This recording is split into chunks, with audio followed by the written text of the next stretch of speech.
Sud Radio, les clés d'une vie, Jacques Pessis. Sud Radio, les clés d'une vie, celle de mon invité. Vous avez longtemps travaillé dans l'ombre et permis de remettre en lumière des artistes dont la voix aurait dû s'éteindre.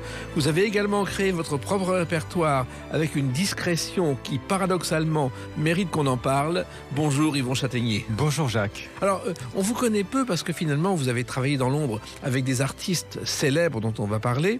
Vous avez également fait des disques, fait de la scène avec un public qui vous a suivi. Un nouvel album sort, quelqu'un parmi les gens va en parler. Mais votre parcours méconnu, le principe des clés d'une vie, c'est de le faire connaître à travers des dates clés. Et la première que j'ai trouvée, c'est le 13 mars 1991, la sortie de ce film. Bercy la vie de Bertrand Blier. Car je crois que vous êtes figurant dans ce film. Ce sont vos débuts à l'écran. Oui, absolument. En fait, quand je suis arrivé à Paris, mon envie première, c'était d'être comédien. Donc, j'ai commencé par prendre des cours de théâtre, des cours d'art dramatique. Et évidemment, il fallait les payer. Et il fallait vivre. Donc, j'ai commencé à chercher à faire plein de petits boulots et à chercher des petits cachets. Et je suis arrivé comme figurant sur ce film, Merci la vie. Absolument. On vous voit à l'écran ou non ? Certainement, furtivement. Hein, qu'est-ce que vous faites comme rôle Je me souviens d'une scène avec Catherine Jacob. Voilà, bon, ça dure quelques secondes. Ouais, et à la suite de ça, donc, je suis arrivé sur le plateau de Pascal Sevran. On va en parler après, Ouais. mais j'en reviens à Merci la vie, qui était en fait, au départ, l'idée de Bertrand Blier, c'était de faire les valseuses au féminin, avec deux femmes et deux jeunes filles sur les routes pendant l'occupation allemande. Et ça a été Charlotte Gainsbourg et Anouk Grimberg. Anouk Grimberg, oui, formidable. Alors, vous faites aussi d'autres petits boulots pour gagner votre vie. Mais plein. Je travaillais dans des banques, je distribuais du courrier. En fait, j'avais pas d'état d'âme. Il fallait vivre, donc j'ai beaucoup travaillé. C'était oui. le parcours du jeune comédien qui apprend son métier en venant de province. Absolument. Et oui. Oui, je voulais dire que, et puis à un moment donné, mon parcours a basculé. Alors attendez, on va y revenir parce qu'au départ, moi je reviens à vos origines. Oui. Vous êtes né à Guérande, En Loire-Atlantique, voilà, qui est célèbre pour son sel. Oui. D'ailleurs, la traduction littérale de Guérande, c'est parcelle blanche. Ouais. Et je ne sais pas si vous savez, mais Gustave Flaubert, Émile Zola et même Alphonse Daudet, qui est du Midi, ont parlé de Guérande. Ah, je ne savais pas. Mais c'est une région magnifique. Il y a Guérande et puis après, il y a toutes les petites villes à côté. Le Croisic, la Turballe, le Pouliguen, la Baule, bien sûr. Oui, et c'est vrai que les marais salants, c'est la tradition de la région depuis le XIe siècle. Oui, absolument. Et vous avez grandi à Saint-Nazaire. J'ai grandi à Saint-Nazaire. Bon, c'était une autre ambiance, mais je me plaisais beaucoup, hein, puisque le week-end on partait à la Baule, à la plage, ou à Pornichet, à côté, ce qui est à une dizaine de kilomètres à peu près. Donc voilà, c'est une belle région et j'y retourne régulièrement. Oui, et d'ailleurs, à Saint-Nazaire, il y avait les chantiers navals que vous connaissez bien. Bien sûr, les chantiers de l'Atlantique. C'est-à-dire, c'est là où Tabarly, Antoine et beaucoup d'autres ont fait leur bateau. Ben, c'est ce qui fait vivre la ville économiquement. Donc oui. Et vous assistiez, Yvon Châtaignier, à la construction des bateaux ? Ça m'est arrivé d'y aller, oui, absolument. Et la musique, c'est venu, votre passion, d'abord par le classique, et notamment grâce à ce pianiste. Le concerto numéro 2 en F mineur, opus 21, Arthur Rubinstein. Oui, magnifique. C'est votre maître en piano. Ben, c'est-à-dire que c'était le pianiste préféré de mon père. Et ce qui est amusant, c'est que quand j'étais enfant, adolescent, et que il nous imposait Arthur Rubinstein, je détestais ça. Et je comprenais pas. Moi, j'écoutais autre chose. Et c'est en prenant de l'âge, avec le recul, que maintenant je me surprends moi-même à l'écouter et à aimer, à adorer même Arthur Rubinstein. Ça a été un des plus grands pianistes de sa génération. Incroyable, oui. Et je crois qu'il a joué jusqu'à 90 ans. Oui. Et moi, je le voyais le soir dans mes jeunes années de journalisme à l'Élysée-Matignon, une discothèque, car c'était un mondain qui sortait tard le soir, qui mangeait bien et qui buvait bien, même quand il est devenu presque aveugle. Ah oui, certainement, une vie magnifique. Et quelle carrière! Et la variété française, le goût, vous le devez à votre mère, Yvon Châtaignier. Ben, c'est-à-dire que ma mère, elle écoutait ce qu'on entendait à l'époque, dans les années 70, c'est-à-dire la variété Guy Lux. Donc j'ai grandi avec toute la variété des années 70, Claude François, Dalida, Jodassin, etc. Ça vous fascinait ? Oui, j'adorais ça, bien évidemment.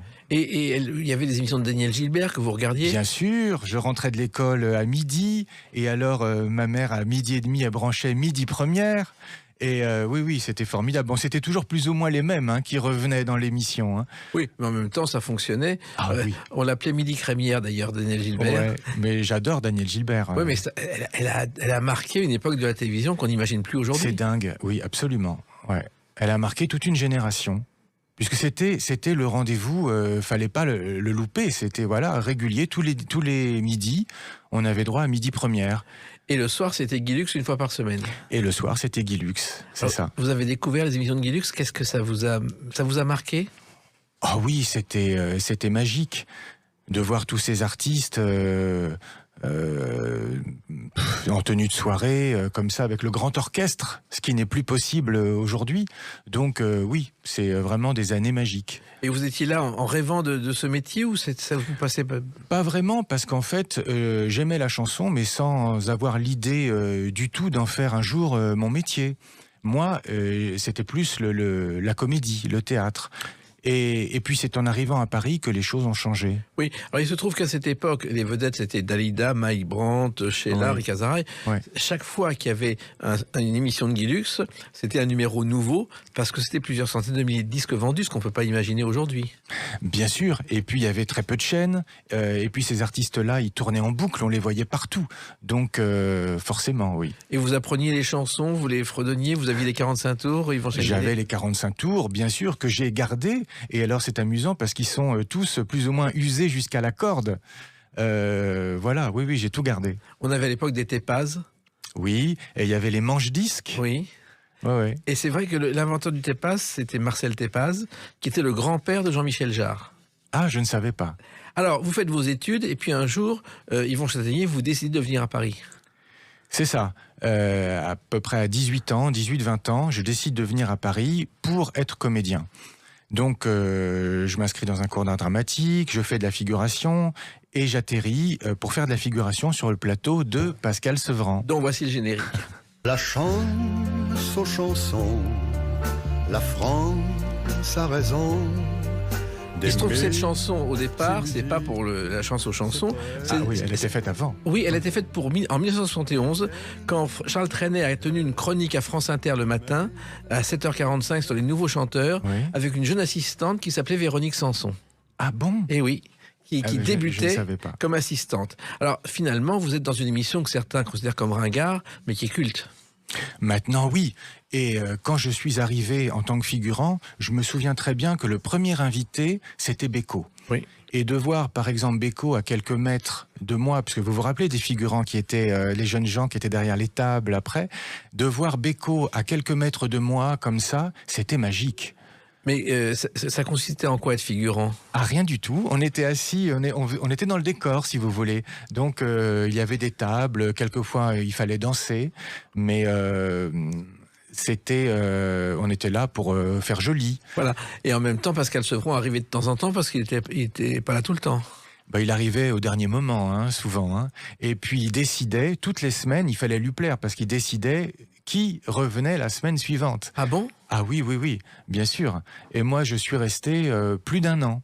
Et pourquoi il choisissait les figurants, il s'interrogeait? Ah bien sûr, il choisissait les figurants. Il y en avait certains ou certaines qui ne lui plaisaient pas. Donc, il n'était pas facile. Voilà. Mais c'est vrai qu'il piquait des colères de temps en temps. Oui, je l'ai vu déjà se mettre en colère contre des artistes. Je me souviens d'une scène avec Catherine Sauvage. Oui. Juste avant, alors c'était sur TF1 et l'émission était en direct à l'époque, le lundi. Et je me souviens qu'il a piqué une colère parce qu'elle s'était plainte de la chaleur, il me semble, peut-être 5 minutes avant le direct. Et il s'est mis à crier. Et là, je me suis dit, qu'est-ce qu'elle va faire? Est-ce qu'elle va partir? Est-ce qu'elle va rester? Et elle est restée et elle a chanté. Et je me suis dit, quel professionnalisme. Oui, mais en même temps, c'était une époque fabuleuse d'artistes qui avaient un passé et qu'on mettait encore en valeur. Oui, absolument. Et il y en a une à l'époque avec qui vous avez lié des liens d'amitié. La porte s'ouvre tout à coup et ma mémoire en prend un coup. C'est toi qui entres heureux. Annie Gould. Une Alors, chanson Annie- de Sevran, là, d'ailleurs. Chanson de Sevran, Ouais. oui. Et écrite, je crois, pour Dalida au départ. Écrite pour Dalida en 77, qu'elle a reprise sur un disque que j'ai produit. Oui. Alors, et Annie Gould, c'est quelqu'un, bon, aujourd'hui, ça a fait rire pendant les générations. Moi, je l'ai croisée plusieurs fois. Elle avait c'est une dame qui avait débuté dans les années 40, qui a été la première à être la reine des jukebox avec la version française de Only You. Et elle était considérée comme ringarde alors qu'elle avait une carrière incroyable. Trenel l'appelait la négresse blanche. Dans les années 50, et elle a fait une très belle carrière. Et puis, c'est vrai que Sevran a eu le mérite d'aller la rechercher à un moment où elle était oubliée. Et donc, il l'a remise quand même dans l'actualité. Mais parler d'Annie Gould, c'était plus qu'un rapport de producteur à chanteur. C'était vraiment une femme merveilleuse. Elle a chanté jusqu'à 90 ans avec une joie totale. Absolument, parce que en fait, tous les ans, elle était du 8 janvier exactement, et tous les ans, je la faisais passer au Trianon pour son anniversaire. Et ça a duré jusqu'à la fin, c'est-à-dire 90 ou 91, je ne sais plus exactement. Enfin, quand on aime, on ne compte pas. Et puis justement, ça a été le point de départ d'autre chose qu'on va évoquer à travers une autre date, le 15 janvier 1997. A tout de suite sur Sud Radio avec Yvon Châtaignier. Sud Radio, les clés d'une vie, Jacques Pessis. Sud Radio, les clés d'une vie, mon invité Yvon Châtaignier. On ne connaît pas forcément votre nom parce que vous avez beaucoup travaillé dans l'ombre des artistes qu'on évoque, mais vous sortez un album, Quelqu'un parmi les gens. Et ce parcours justement secret, qui est en même temps très lié à la chanson française, on l'évoque à travers des dates, notamment le 15 janvier 1997. Ce soir-là débute une certaine artiste à la Comédie des Champs-Élysées. Les escaliers de la butte sont durs aux miséreux. Les ailes des moulins protègent les amoureux. Chanson que le monde entier connaît. Je ne sais pas si vous le savez, elle a été écrite en quelques heures par Georges Vamparis et Jean Renoir pour le film French Cancan. Et il leur manquait une chanson et puis il fallait une artiste. Celle qui avait été choisie, c'était la maîtresse du producteur, elle ne chantait pas. Et on a trouvé une chanteuse de Saint-Germain-des-Prés, Cora Vauquer. Cora Vauquer. Et Ouais. c'est vrai qu'à l'époque, elle était dans l'ombre totale. Oui, absolument. C'est-à-dire qu'elle travaillait, je crois, à Saint-Germain-des-Prés, on l'appelait la Dame Blanche. La Dame Blanche, en comparaison à Gréco, bien sûr, qui était tout en noir. Alors vous l'avez rencontrée et vous avez permis à Cora Vauquer de faire une nouvelle carrière. Racontez-moi. Alors, en fait, j'avais déjà produit quelques disques. Pour revenir à la chanson, là, j'ai découvert plein d'artistes et je me suis rendu compte, si vous voulez, qu'il y avait plein d'artistes formidables qui étaient un peu laissés pour compte, c'est-à-dire qui n'avaient plus de maison de disques, qui n'avaient personne pour s'occuper d'eux. Et la première chanteuse que j'ai rencontrée sur le plateau de Sevran, c'est plus qu'une chanteuse, c'est une tragédienne, une comédienne, Jacqueline Dano. Oui. Et Dano, je suis allé la voir en lui disant, voilà Jacqueline, j'aime beaucoup ce que vous faites, j'aimerais me lancer dans ce métier, j'aimerais produire, mais j'ai pas un rond, j'ai pas d'argent. Qu'est-ce qu'on fait? Et là, elle m'a permis, et d'ailleurs l'émission s'appelle Les clés d'une vie, mais à chaque fois dans ma vie que je me suis retrouvé à une période un peu de questionnement ou pas savoir où aller, c'est toujours une femme qui m'a donné la clé là pour avancer. Et Dano, elle me dit, voilà Yvon, je viens de sortir un album au Japon où elle chantait du Piaf. Elle me dit, voilà la bande, je vous l'offre, vous faites ce que vous voulez.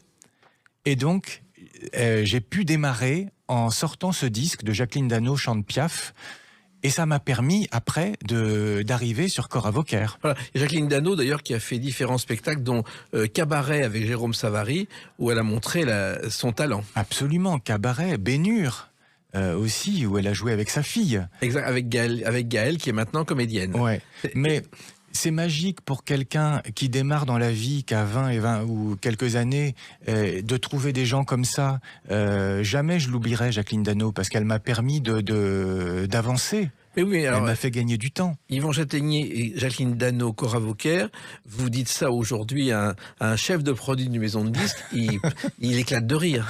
Ah ben ça c'est sûr. C'était une niche que vous aviez trouvée. Oui, mais pour moi c'était merveilleux, parce que quand je me trouvais par exemple en compagnie de Cora Vauquer ou d'Annie Gould, eh bien j'apprenais beaucoup. Parce que tous ces gens qui avaient fait une carrière incroyable, ils avaient des anecdotes à raconter sur tout le monde. Et je m'ennuyais jamais. Après, dans ma carrière, un peu plus tard, je suis passé un peu aux années 80. Et là, c'était moins drôle pour moi, parce que il y avait moins d'échanges, si vous voulez. Mais d'être en compagnie de gens comme ça, c'était formidable. Mais c'est un risque aussi de sortir des disques de Cora Vauquer et de Jacqueline Dano, et vous êtes aperçu au fil des concerts qu'il y avait un public, Yvon Chataignier. Oui, mais à la base, ma motivation, ça n'a jamais été l'argent, Oui. c'était la passion. Et je les adorais toutes. Et j'étais tellement passionné par ce que je faisais que j'étais prêt à franchir des montagnes. Par exemple, Cora Vauquer, un jour, elle m'avait dit que son rêve, c'était de chanter aux Bouffes du Nord. Donc, qu'est-ce que j'ai fait sans lui dire? J'ai contacté les Bouffes du Nord. Je suis allé les voir, j'ai essayé et j'ai réussi. Il y avait un petit créneau en septembre, je sais plus de l'année, peut-être 99 ou 2000. Et là, j'ai pu lui faire réaliser son rêve et la faire passer aux Bouffes du Nord. Elle a passé pendant une semaine avec des chansons à la carte, je crois. Elle démarrait, il y avait une partie... Alors, oui, les chansons à la carte, ça c'était incroyable. Pour Cora Vauquer, le moment que je préférais avec elle, c'était avant le spectacle. Parce que avant le spectacle, elle sortait son espèce de paquet de partitions usées jusqu'à la corde. Et là, c'était un vrai combat avec elle, parce qu'elle voulait rien lâcher. Et elle pouvait pas faire un spectacle qui aurait duré 4 heures. Donc, il fallait qu'elle ait Trenet, fallait Ferrat, fallait de Broncard, fallait Fanon. Mais elle pouvait pas chanter tout le monde. Donc, ça, c'était un moment formidable avec elle. Le problème aujourd'hui, c'est que vous parlez aux jeunes de Jean-René Cossimon ou même de Charles Trenet parfois, ou de Jacques Prévert. Oui. Il y a un grand vide dans la tête. Oui, c'est vrai. Et c'est vraiment dommage parce que c'est magique. Et même dans les maisons de disques, il n'y a pas longtemps, un chef de produit, comme on dit aujourd'hui, veut faire au cours d'une réunion une compilation de Mouloudji. Donc il demande autour de lui, aux autres chefs de produit, Mouloudji, silence total. Et il y en a un qui lève le doigt timidement et qui dit « Le Métèque ». C'est vous dire l'état des maisons de disques aujourd'hui. Oui, Ce que vous avez fait ne pourrait pas être possible aujourd'hui. Ça, c'est sûr. Et encore, Mouloudji, il a été remis un peu dans l'actualité grâce à une publicité. Oui. Oui, mais c'est vrai que Cora Vauquer, aujourd'hui, qui s'en souvient? Oui, elle a fait les premières émissions de radio après la guerre, lorsque Paris a été libéré, Oui. Sur le poste parisien. Donc c'est une... Est-ce qu'on n'a pas quelque chose à faire pour justement que le travail que vous avez fait permette à ces artistes de passer à la postérité? En fait, je continue, moi, de rééditer tout ce que j'ai pu faire au fil des années. Je travaille aussi en ce moment avec la nièce d'Annie Cordy, par exemple, pour continuer de sortir des disques, de faire vivre l'œuvre, le patrimoine d'Annie, qui est énorme. Mais oui, c'est vrai qu'il y a beaucoup de travail à faire dans ce sens. Et c'est vrai qu'aujourd'hui, quand vous faites ces spectacles ou quand vous sortez ces disques, il y a un public de jeunes quand même. Alors, pour les Bouffes du Nord, ça a été incroyable. Et même elle n'en revenait pas, parce qu'en fait, il y avait énormément de jeunes qui l'ont découvert aux Bouffes du Nord. Pourquoi? Je ne sais pas. Je ne sais pas qu'est-ce qui a été le déclic. On était peut-être au début du mois de septembre et comme les grosses productions n'avaient pas démarré, eh bien on a eu la chance d'avoir quelques JT par exemple. Et là, la location a démarré et elle a fait une semaine complète tous les jours. Et il faut savoir qu'elle avait quelque chose un problème quand avocat, elle ne se trompait sur les dates. C'est-à-dire qu'elle estimait être née en 1880, donc elle aurait fait les Bouffes du Nord à 117 ans. Oui, elle faisait beaucoup de gaffes aussi. Hein. Ah bon? Ah oui. Ah oui, elle faisait beaucoup de gaffes. Je me souviens d'une émission de radio au Québec où on se retrouvait, il y avait une autre chanteuse québécoise et à ce moment, il passe une chanson de la chanteuse québécoise qui chantait Aragon. Et Cora, qui n'avait pas tilté du tout qu'elle était en face d'elle, elle dit comme ça, ah, et c'est ces gens-là qui nous font du tort. Il y a eu un blanc dans l'émission. Voilà, donc elle faisait des gaffes comme ça, elle était dans son monde. Et une autre artiste totalement oubliée et qui vous a porté bonheur aussi.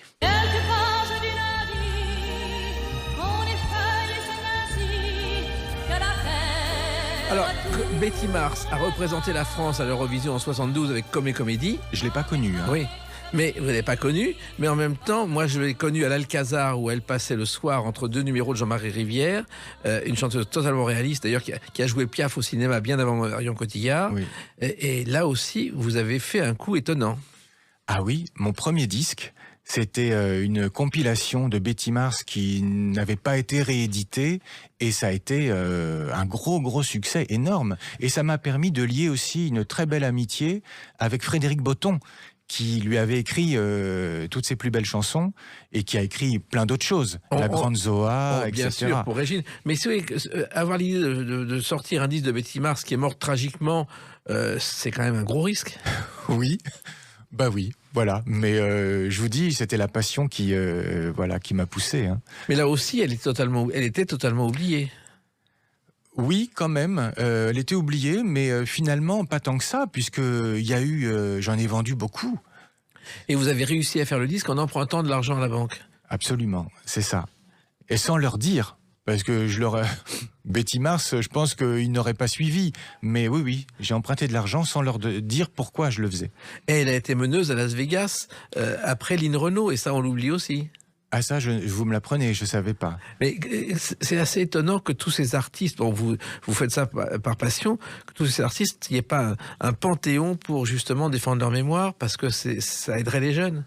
Oui, il y a un musée de la chanson au Japon que j'ai visité, où il y a là une robe de Cora Vauquer, de Gréco, de Mireille Mathieu, et c'est au Japon que ça existe. C'est quand même bizarre, non ? Ouais. C'est une idée, il faudrait faire ça en France, à Paris. Ça me paraîtrait une bonne idée. Ben justement, le Japon, on va en parler à travers une autre date, le 16 décembre 2012. A tout de suite sur Sud Radio avec Yvon Châtaignier. Sud Radio, les clés d'une vie, Jacques Pessis. Sud Radio, les clés d'une vie, mon invité Yvon Châtaignier.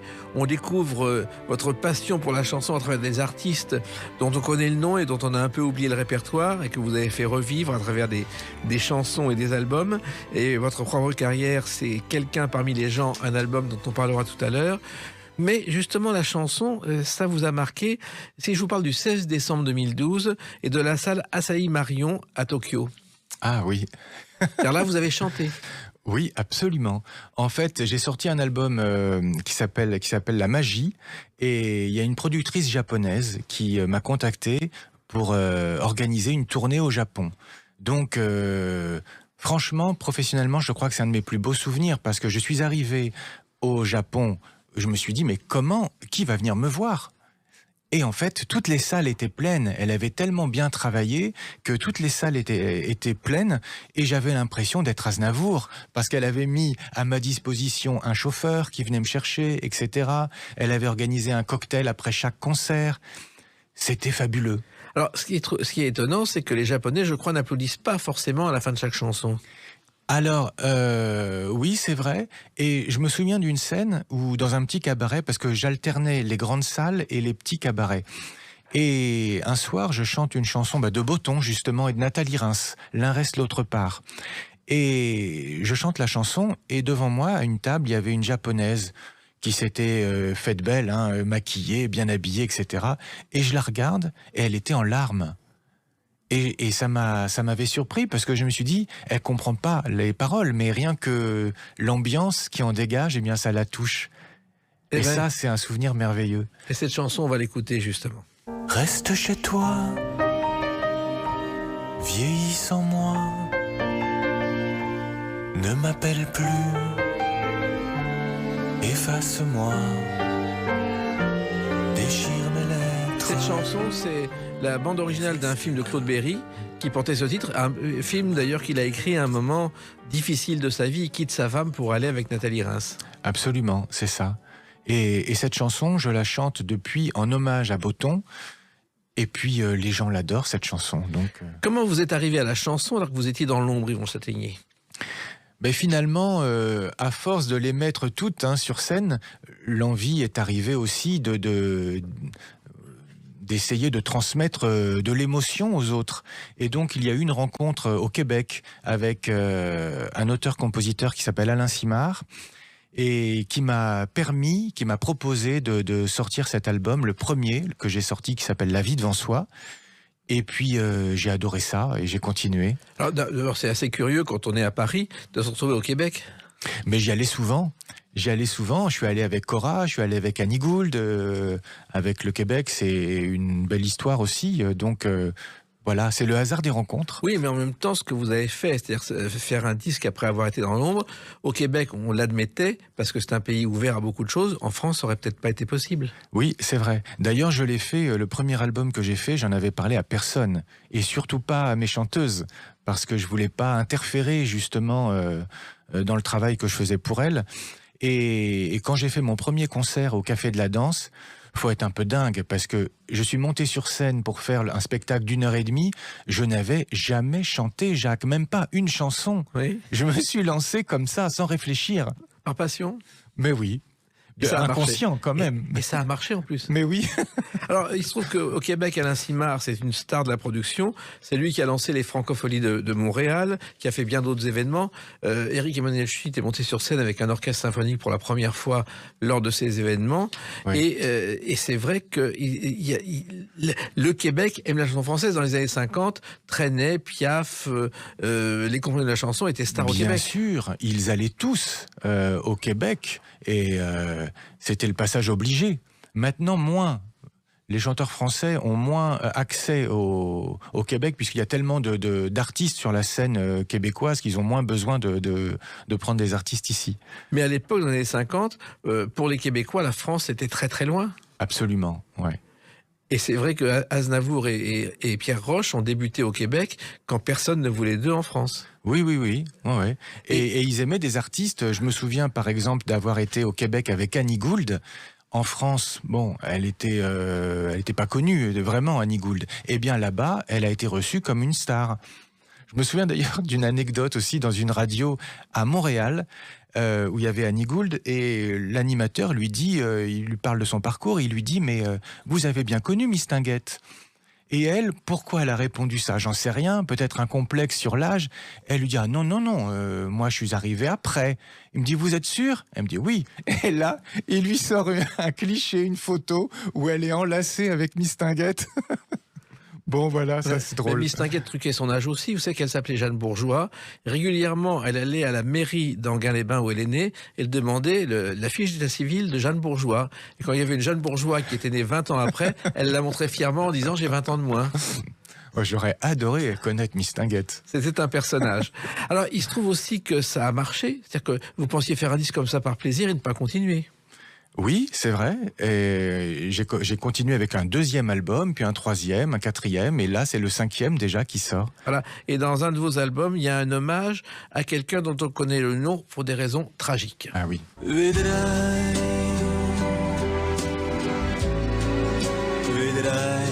che cambierà. Alors cette chanson, on la connaît pas en France, mais c'est un classique en Italie, car elle est de Luigi Tenco. Car Luigi Tenco, ça a été l'équivalent de Brel et de Ferrer en Absolument. Italie. On ne sait pas en France. En Italie, c'est un poète maudit. Tout le monde connaît les chansons de Luigi Tenco. Ici, en France, on le connaît moins, ou alors on le connaît pour des mauvaises raisons, pour le drame tragique de San Remo avec Dalida.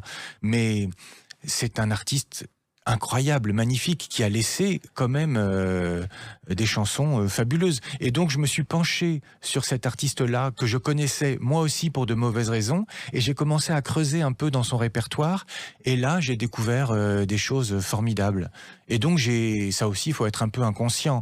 Un Breton qui se met à enregistrer un disque en italien, d'une manière phonétique, parce que je parle pas l'italien, et ça a donné cet album consacré à Luigi Tenco. Et Luigi Tenco, il est aussi culte aussi en Italie aujourd'hui. Absolument. Et quand j'ai préparé ce disque, j'ai sollicité Ornella Vanoni, qui est quand même une grande artiste italienne, pour faire un duo, et elle m'a dit oui.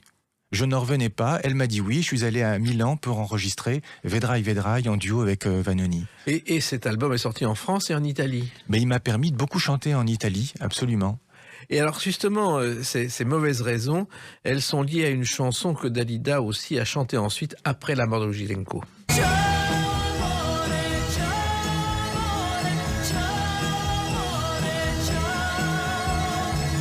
Alors, il faut rappeler l'histoire quand même. Dalida, qui n'allait jamais à San Remo, accepte d'aller au festival de San Remo par amour pour Luigi Tenco. Ouais. Il fait les éliminatoires et il est vidé, éliminé tout de suite. Parce que apparemment, il aurait très mal chanté ce soir-là. il aurait bu, et donc il a été éliminé dès le premier soir. Et c'est ça qui est magique, qui est incroyable, c'est qu'il y a tout un mystère autour de sa mort, puisque la version officielle serait qu'il s'est suicidé, sauf que même encore aujourd'hui, il y a des rumeurs qui disent que non, C'est-à-dire, qu'il aurait été peut-être assassiné. On ne le saura jamais vraiment. en tout cas, tout ce que Dalida racontait à l'époque, et Orlando le confirme aujourd'hui, c'est qu'elle l'a trouvé et il est parti en hurlant, Oui. a pris la voiture et s'est suicidé dans la chambre d'hôtel. Et elle l'a C'est trouvé ça, et mort. c'est elle qui l'a trouvé, et ça a été le début du drame pour elle, parce que voilà, elle a basculé ce soir-là. Croyez vraiment à l'assassinat ?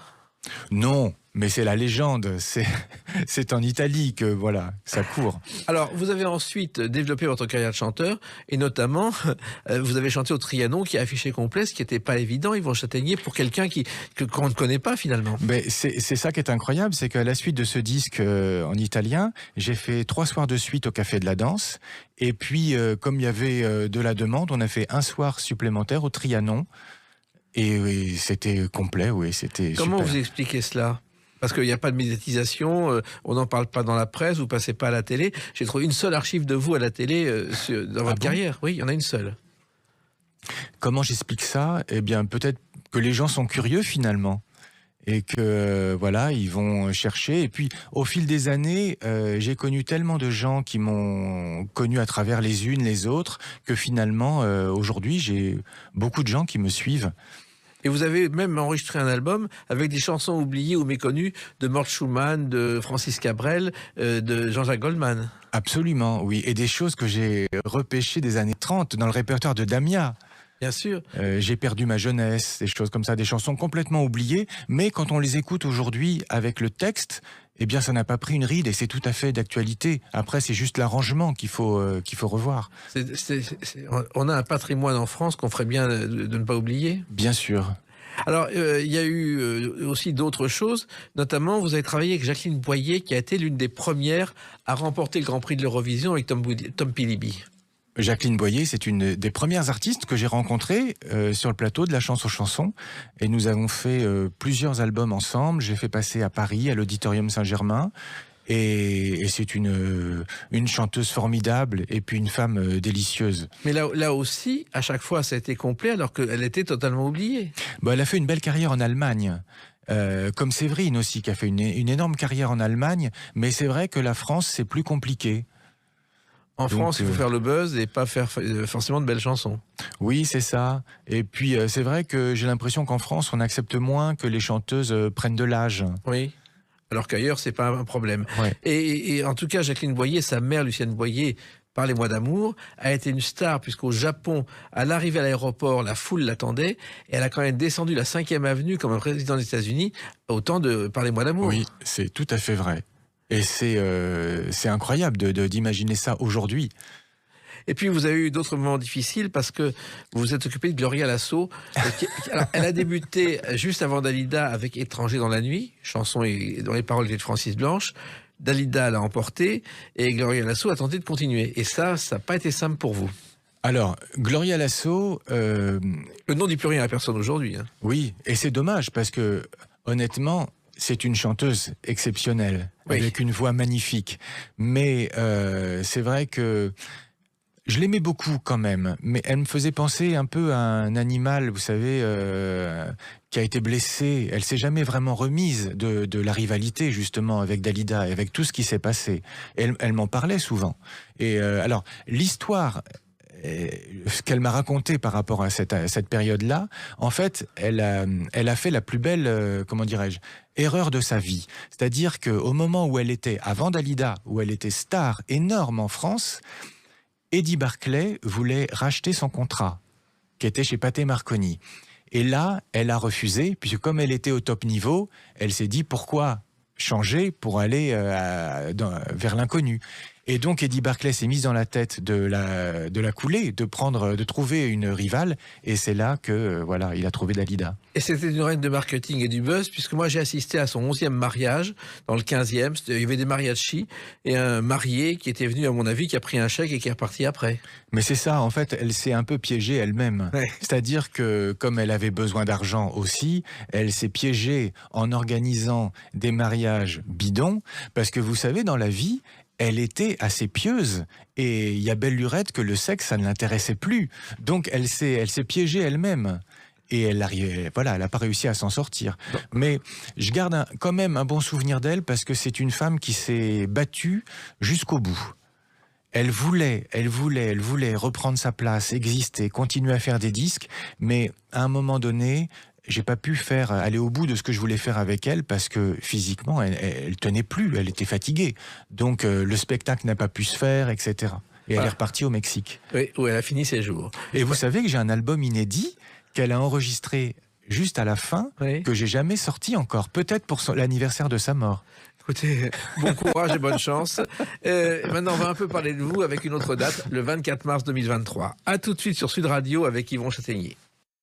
Sud Radio, les clés d'une vie, Jacques Pessis. Sud Radio, les clés d'une vie, mon invité Yvon Châtaignier. On a parlé de toutes ces stars que vous avez eu le privilège de connaître et de produire, de Cora Vauquer à Gloria Lasso, en passant par les chansons méconnues d'Annie Cordy ou de Mort Schumann. Ouais. Et puis maintenant, on parle de vous parce que le 24 mars 2023 est sorti votre 5e album. Le titre, c'est celui d'une chanson de cet album, Quelqu'un parmi les gens. Alors qu'il suffisait d'être celui qu'on est, d'être tout simplement quelqu'un parmi les gens. Alors qu'il suffirait. Alors, c'est vrai que 5 albums, vous l'auriez jamais imaginé, Non. Châtaignier. Vraiment pas. Voilà. Mais celui-là, il est né aussi tout à fait par hasard, parce que j'avais pas prévu du tout d'en faire un autre.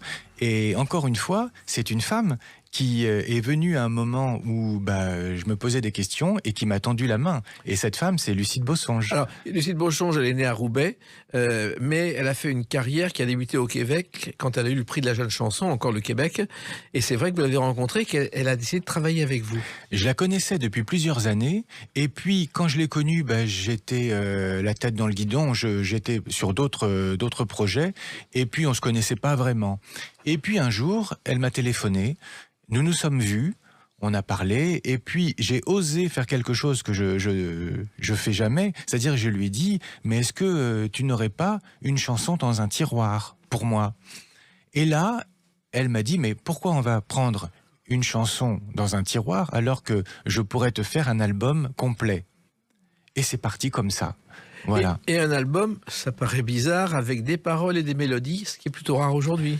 Ben en fait, j'ai découvert là avec elle une musicienne avec un M majuscule, c'est-à-dire que pendant ce travail de production, eh bien, elle a occupé tous les postes. Je l'ai vu diriger les cordes, je l'ai vu diriger faire les pianos, je l'ai vu tout faire, jusqu'à même me coacher moi au niveau de ma voix, parce que j'avais pris j'étais un peu dans ma zone de confort vocalement, et elle a bousculé tout ça. Alors, il faut savoir que son premier disque avait été un succès, Lettre à un rêveur. Oui. Et qu'ensuite, elle a eu un accident de voiture, et finalement, on l'a un peu oublié, Lucide Bossange. Pourtant, elle travaille tout le temps.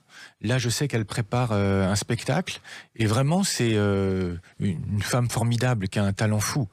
Et d'ailleurs, il y a une chose étonnante, j'ai découvert un collectionneur dans le Finistère, à Châteaulon, donc pas très loin de chez vous, Oui. qui a tapissé sa maison avec des pochettes de 33 tours, il y en a 2000, Ah bon toute la maison, et il y a notamment les disques de Lucide Bossange dans l'entrée. Ah, c'est original comme déco, pourquoi pas. C'est assez original. Et donc, elle est comme vous, Lucide Bossange, une inconditionnelle de la vraie chanson française. Ah oui, et je peux vous dire qu'elle est exigeante, elle a rien laissé passer, il y a eu des moments même de tension parce qu'elle m'a bousculé, mais aujourd'hui je suis tellement content du résultat et d'avoir ce disque à défendre. Oui, alors en plus, on parle aujourd'hui de son à la place de mélodie. Aznavour disait, chanson française, c'est un pléonasme, et vous faites un lien entre le patrimoine et la chanson d'aujourd'hui. Bien sûr. Ben oui, j'essaye de C'est-à-dire mélanger les deux, d'alterner entre des chansons du patrimoine, des chansons d'aujourd'hui. Voilà. Et des rythmes et des mélodies, parce qu'effectivement, les rythmes des chansons d'aujourd'hui, les jeunes peuvent les écouter à condition qu'on change les arrangements. Mais il y a plein de chansons des années 30, 40 qui, par exemple, avec un arrangement actuel, plairaient beaucoup aux jeunes. C'est ce qu'a fait Bruel contre Bien la vie de sûr. tout le monde. Absolument. Et donc, défendre ce patrimoine avec un rythme d'aujourd'hui, c'est aussi quelque chose de pas évident. Ouais, c'est vrai. Mais c'est la passion, encore une fois. Alors, cet album, c'est quand même un hymne à la nostalgie, Yvan Chataignier. Ben oui, mais vous savez, bon, je vais pas dire que je suis quelqu'un d'assez nostalgique, comme tout le monde, bien sûr. Mais oui, il est nostalgique, mais pas que. Il y a aussi quelques chansons plus positives. Oui, mais il y en a une qui est nostalgique, c'est Tout s'en va. Ah oui. Tout s'en va, les semaines, les mois et les années. Tout s'en va, bouquet de fleurs fanées. Tout s'en va, l'innocence et les jeux spontanés. Comme les rêves qui nous faisaient planer. Vous n'êtes sans doute pas allé voir une major avec ce disque, non? Pas du tout. Non, j'ai pas perdu de temps. Voilà, c'est assez étonnant alors que on a connu, et vous avez connu une époque où les directeurs artistiques étaient vraiment des gens qui aimaient les artistes. Oui, mais déjà, bon, j'ai plus l'âge donc voilà d'être pris dans une major, donc j'ai fait mon travail tout seul et c'est très bien comme ça. Et effectivement, il y a certainement certains monuments de la chanson française qui ont travaillé comme vous, et aujourd'hui, ce patrimoine est sauvé par des artisans. Oui, c'est vrai. Il en reste quelques-uns, heureusement. De moins en moins. Et ce patrimoine, donc effectivement, tout s'en va, mais tout reste grâce à vous. Vous parlez d'Annie Cordy, et c'est vrai que Annie Cordy, vous avez réalisé, je crois, un album live de ses chansons en hommage à sa carrière, à sa précieuse carrière. Oui, j'ai rencontré Annie il y a longtemps, et puis on a fait plusieurs disques ensemble. Et là, je travaille avec Michel, sa nièce, pour faire plein de choses qui vont sortir là bientôt concernant Annie. On a oublié l'artiste qu'était Annie Cordy. C'est une carrière énorme, incroyable, parce qu'il n'y a pas que la chanson, il y a le théâtre, il y a le cinéma. Donc voilà, et en Belgique, c'est un monument. Oui, à tel point qu'on a donné son nom à un tunnel de Bruxelles. Absolument, j'étais à l'inauguration. Le tunnel, oui. Le tunnel Annie Cordy. Voilà. D'ailleurs, contre l'avis de certains, parce qu'elle avait chanté Chaud Cacao, et que c'était soi-disant... Oh non, mais ça, c'est ridicule, franchement. Oui, Chaud Cacao, elle pourrait plus le chanter aujourd'hui. C'est fou, hein? Ouais, c'est fou. Et même le bonne du curé, il y aurait certains qui se plaindraient. Absolument, ouais. Et on a oublié aussi qu'elle a fait des rôles tragiques, et qu'elle aurait pu être une grande tragédienne. Oui, je me souviens d'un film qui s'appelle Rue Haute, avec Mort Schumann. Je crois que c'est peut-être son plus beau rôle. Tragique, merveilleuse. Et les 10 dernières années, elle remplissait l'Olympia, mais beaucoup moins, et on se désintéressait d'elle. Elle était passée de mode. Et c'est triste. Mais elle a toujours travaillé, hein. Oui. Toujours, sans arrêt. Et oui, mais aujourd'hui, il y a beaucoup de jeunes qui m'en parlent et qui l'aiment. Donc, voilà, on va faire tout ce travail avec Michel, et j'espère qu'elle va garder ou prendre la place qu'elle mérite. Oui, parce que des chansons comme L'Artiste, par exemple, sont des chansons symboliques de ce que doit faire un artiste. Oui, c'est ça. Et je connais des jeunes d'aujourd'hui qui, dans leur répertoire, prennent des chansons d'Annie Cordy. Ah bon? Oui. Oui. Et oui, c'est vrai. Mais vous savez, dans le répertoire d'Annie Cordy, il ne faut pas s'arrêter à Tata Yo-Yo ou La Bonne du Curé. Il y a des bijoux. Parce que depuis les années 50, elle a enregistré plein de choses. Il y a des standards, il y a même des chansons de jazz. Il y a une chanson, par exemple, en hommage à Bessie Smith, qui s'appelle Oh Bessie, qui est superbe. Donc, il y a vraiment des petits bijoux dans le répertoire d'Annie Cordy. Et dans votre répertoire aussi, comme cette chanson, Emmène-moi. Emmène-moi encore une fois faire le voyage de notre vie. Emmène-moi encore une fois, prenons le large, et puis tant pis. Et là encore, c'est quelque chose... Si On se rend compte du talent de Lucide Bossonge, parce que la mélodie est magnifique. Là. Oui, mais justement, piano-voix, c'est aussi quelque chose qui ne se fait plus aujourd'hui. Oui, c'est vrai. Et pourtant, il y a des chansons où voilà, ça va très bien, ça se passe très bien, piano-voix. Il y avait Emmenez-moi aussi d'Aznavour, qui est devenu culte. Oh, mais là, c'était pas un piano-voix, il y avait tout un orchestre C'était derrière. autre chose, mais c'était une chanson en fait, il était sur un port quelque part en Asie, il a vu les gens joyeux malgré la misère et il a écrit cette chanson. Alors, des rencontres, il y en a eu aussi beaucoup. Il y en a une qu'on a un peu oubliée, c'est Zizi Jeanmaire. Zizi Jeanmaire, je l'ai connue en 2000. C'est moi qui l'ai contactée parce que je savais qu'elle allait passer, qu'elle préparait un spectacle à l'Opéra Bastille. Et je l'ai rencontrée et nous avons décidé de faire tout un album qui était que j'avais produit. On l'avait enregistré à Genève. Il y avait des chansons inédites de Richard Galliano. Je m'en souviens de sa fille, Valentine Petit. Elle était charmante, Zizi Jeanmaire. Lui était pas facile. Roland Petit. Il était pas facile. Parce Mais qu'il ne voulait pas et c'était sa chose.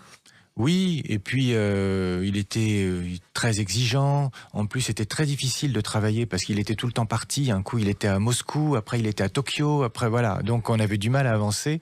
Mais elle était charmante, vraiment. Vous savez, elle s'appelait Zizi Jeanmaire parce que sa mère, qui aimait l'appeler Mon Jésus, enfant, elle répondait « Je suis ton petit Zizi ». Zizi. Et c'est comme ça qu'elle s'est appelée Zizi Jeanmaire. Ouais. Et sa chanson la plus connue, c'est celle-ci. En plume, plume de oiseaux, de animaux.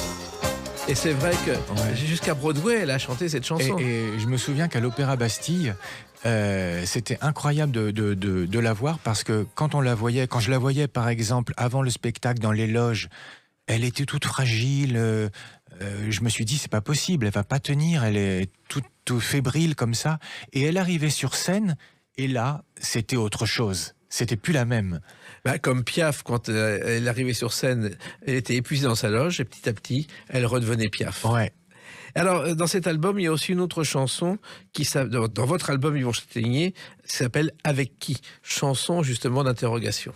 Avec qui j'aimerais être quand viendra la fin du monde, quand il n'y aura plus de peut-être que comptera la moindre seconde. Avec qui je pourrais être quand il finira sa ronde. Voilà, c'est une chanson qui aussi évoque l'avenir et interrogative. Oui, cette chanson, on a eu l'idée pendant le confinement. C'est-à-dire que je me suis dit, si on nous annonçait la fin du monde, est-ce qu'il y a quelqu'un avec qui j'aimerais passer ce dernier moment comme ça voilà, et puis elle en a fait quelque chose de formidable. Alors justement maintenant, cet album est sorti. Oui. Vous allez remonter sur scène, vous allez refaire ce parcours du combattant. Absolument, Jacques. Oui, je suis d'ailleurs en train de chercher la salle pour donner un spectacle, certainement pour la fin de l'année, où je vais chanter les chansons de Lucide et puis d'autres, bien sûr. Exactement, mais tout en continuant à défendre les artistes du passé. Je l'ai toujours fait, absolument. C'est de plus en plus difficile aujourd'hui. Oui, mais tant que je suis en forme et que je peux le faire, eh bien, je continue. Quels sont vos objectifs ? Quels sont ceux qu'on devrait aujourd'hui retrouver et qui toucheraient la jeune génération ? Eh bien, vous savez, il y a plein d'artistes qui n'ont pas la place qu'ils devraient avoir, honnêtement. Oui. Je peux vous en citer plein. Par exemple, Nicole Croisille. Nicole Croisille, cette artiste incroyable. Aujourd'hui, au niveau chanson, eh bien, qui en parle ? C'est la plus belle voix de la chanson française. On est d'accord. Ok. Voix magnifique. Et il y en a d'autres ? Que j'ai envie de défendre. Eh bien, Lucide Bossonge. Justement, elle pourrait faire son retour dans la chanson. Mais je crois qu'elle travaille dessus. Oui, je crois qu'elle travaille sur un album, là. Ça veut dire qu'une carrière n'est jamais finie ? Mais c'est ça qui est génial dans ce métier, c'est que tout est possible. Et que voilà, quand on veut, quand on a l'envie, eh bien, il faut y aller. Eh bien, allez-y, on vous retrouvera sur scène à la fin de l'année. En attendant, on écoutera ce très bel album, Quelqu'un parmi les gens, avec, je le répète, des paroles et des musiques de Lucide Bossonge. C'est plus si fréquent. Merci Yvan Chataignier Jacques, de vivre votre passion et de la transmettre aussi bien. Merci beaucoup. Les clés d'une vie, c'est terminé pour aujourd'hui. On se retrouve bientôt. Restez fidèles à l'écoute de Sud Radio.